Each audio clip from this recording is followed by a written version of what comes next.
Hello and welcome back to Santa Cruz County's #1 live Google Slides stream. Coming at you now from Center County, Pennsylvania, a designated low internet zone in the United States, which is why the slides tonight are going to be fairly monotonous, because I don't trust the usual variety of slides, the usual zesty animations and slide wipes, etc., to come across these narrow pipes. Now, last week we were talking about non-Christian miracles, about pagan miracles. And they were rather strikingly different, as we saw, from the kind of bad Christian miracles that we've been talking about in weeks prior. So, non-Christian miracles, it seems like, are kind of just crazy things that happen. Whether that be a ghost dad coming back to rescue child, or the principles of buoyancy in water, which are themselves pretty miraculous. And this is quite different than the kind of embodied doctrinal arguments about dogma, claims to holiness and spiritual rectitude that we encountered in the Christian miracles that we've been looking at heretofore. So, I said there was a gap.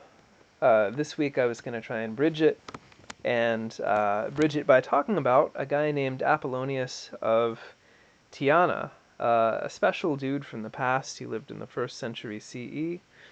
A later contemporary of Jesus, or a contemporary of St. Paul, if you like. And you can think of him as like a sexier Messiah. All the accounts do emphasize that he's really hot. It doesn't necessarily come through in this portrait, but he is supposed to be a pretty dude and pretty special. At a young age, he committed himself to Pythagoreanism. He took a vow of silence. And by virtue of taking that vow of silence, somehow he learned to speak every language and talk to animals. Two among his many accomplishments that are marked out in the surviving biography by Philostratus as being particularly thaumacios, or miraculous.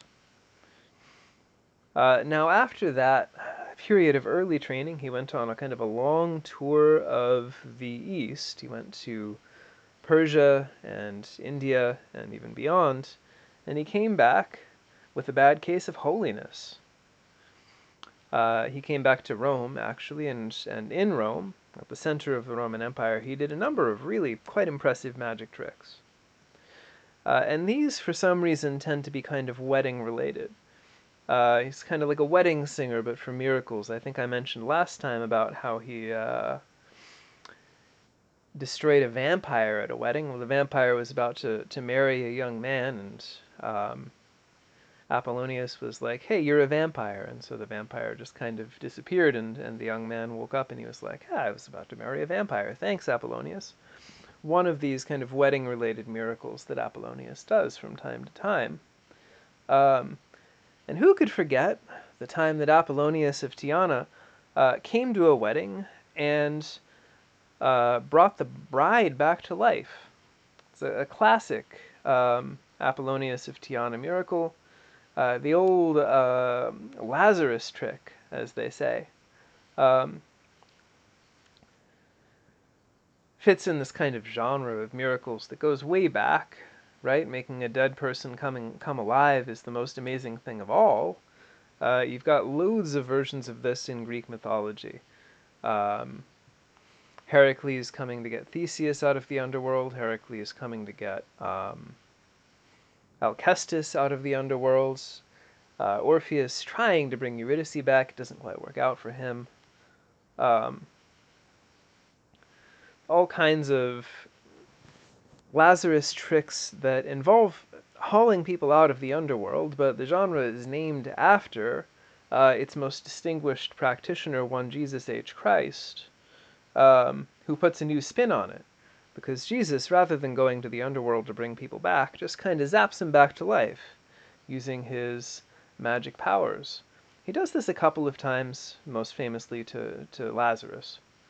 A dead guy who Jesus brings back to life. I say most famously to Lazarus, but the most famous version of this trick that Jesus does is, of course, on himself um, after 3 days in the tomb.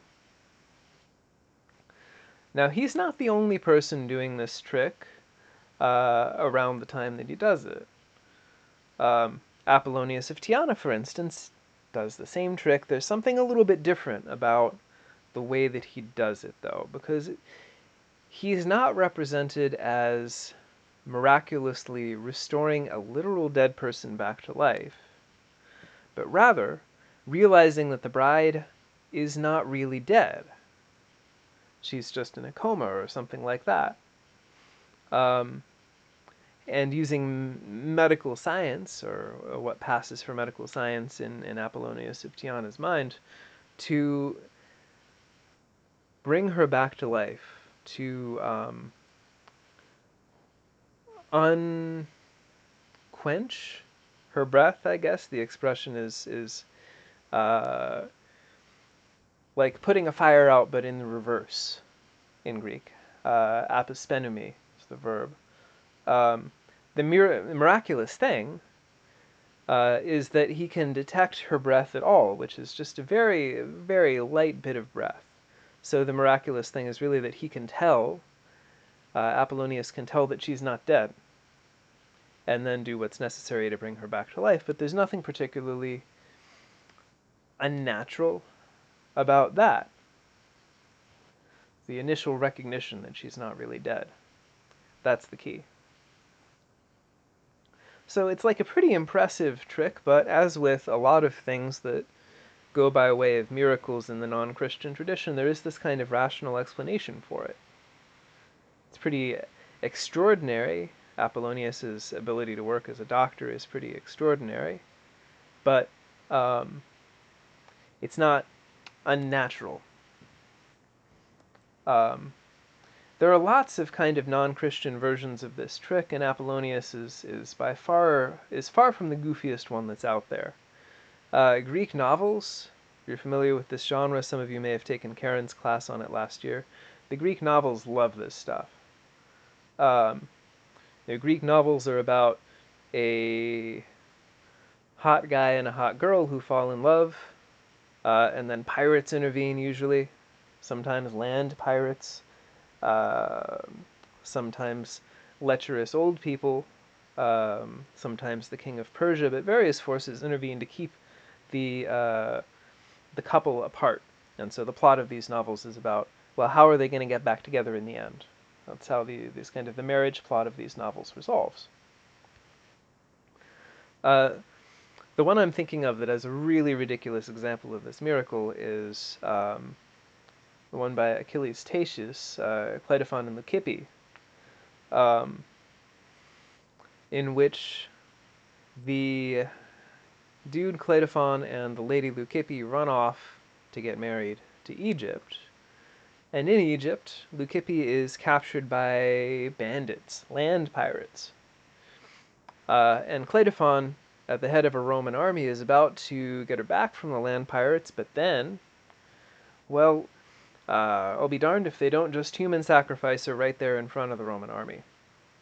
That means, like, pretty gruesomely, and it's described in nasty detail in the book, just cutting her open, and there are guts everywhere, and leaving her skin to be eaten by vultures or something.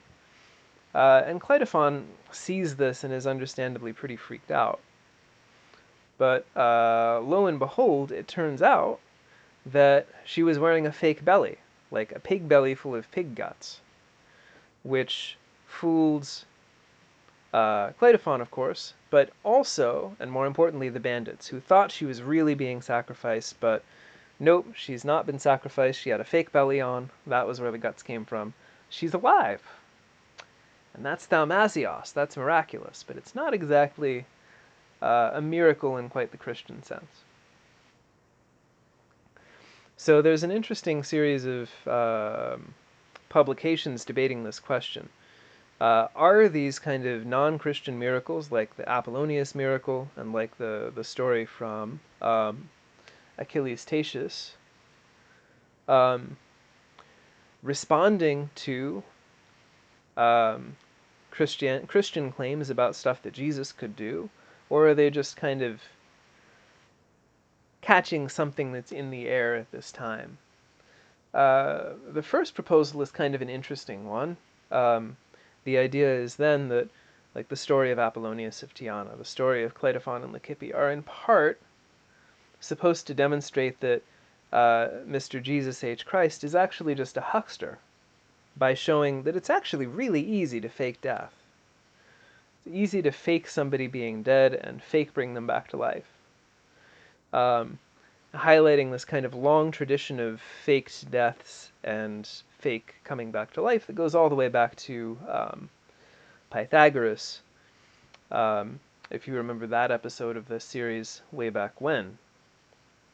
The point then of these texts would be to make all Christian miracles, or the most important Christian miracles, into bad miracles, by suggesting that they're just kind of frauds, that they're not actually miraculous, but tricks that anyone can kind of appear to pull off.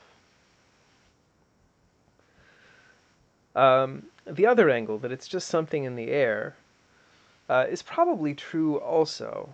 I think that it's a little bit of column A, a little bit of column B. There is this kind of new question for religious movements to answer around the 1st century CE, which is, well, what gives you the authority to say novel things about God and about the way the universe is set up? What, are you God's best friend or something? And of course, Jesus answers this in the affirmative. He's like, yeah, that's my dad. He owns a dealership, a salvation dealership. People like Apollonius of Tyana are a little bit more cautious in their claims. They say, yes, I'm a friend of God. I'm close to God. And some even philosophical movements at this time, like Stoicism, for instance, start to emphasize how actually we're all related to or friends of Zeus, of God. The idea being that closeness to God both entitles you to say things about holiness, about how the universe is set up, about what people should be doing, about ethics, and enables you to commit to do miracles, to do miraculous things, even if they're such limited miracles as being a really good doctor, like Apollonius does.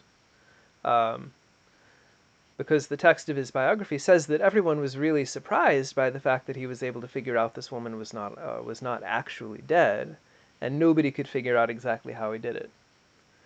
So he is doing something miraculous there and demonstrating a kind of a closeness to God, demonstrating a sort of holiness. Even non-Christian figures in this period are interested in demonstrating holiness as a form of ethical authority that they can claim for themselves. And religious disputes in the Roman Empire, and especially in late antiquity, are often kind of about this. Well, who is closer to God? Whose statements about God are the most true, the most authoritative? And miracles can help kind of settle these debates. So that's one way of thinking about the connection between non-Christian miracles and Christian miracles, that there's this kind of historical development that's ongoing. There are other ways to think through this, and we're going to be talking about those too as this series goes on, though next week I do hope to get back to some just really terrible Christian miracle stories. Well, thanks for watching my extremely monotonous live slideshow tonight. I will see everyone around next week, same time and same place.